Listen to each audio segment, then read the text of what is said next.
Hello guys, good evening. Pumunta nga pala kami sa coffee shop na malapit lang sa amin. So, sa labas, hindi naman ganun kaganda. Pero pagpasok namin, ang daming magagandang mga design, mga bagay-bagay na mga naka-display. So, hindi ko na nakunan lahat kasi nahihiya naman ako sa mga tao doon na nagko-coffee. Yung wala lang tao, yun yung mga kinunan ko. So, yeah, hindi pala ito yung topic natin. Ang topic natin ngayon is, sharing your private life to Korean Ajumma isn't a good idea. Kasi nasabi ko to, kasi nung sumakay ako ng bus sa company, ayun na naman, yung mga, kung ano yung mga edad ng asawa mo.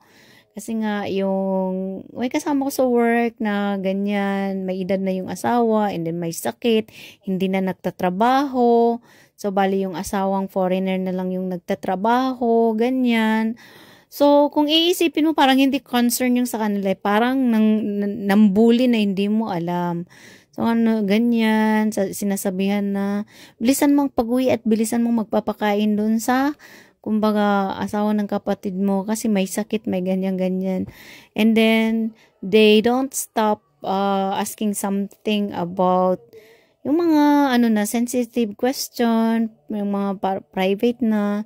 Kaya, pagbaba namin ng bus, sinabihan ko na i-stop sharing yung mga ganyan na bagay sa inyo na lang. Sabi naman nung isa, sabi niya na alam na kasi nakita kami sa ganyan, sa Mark, ganun, na kita na nga na matanda na yung asawa, tapos ganyan-ganyan.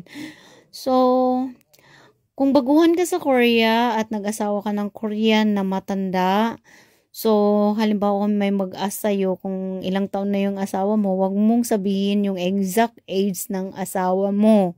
Kasi parang nanliit sila sa'yo or parang, ay, ganito na ba kahirap yung buhay mo para mag-asawa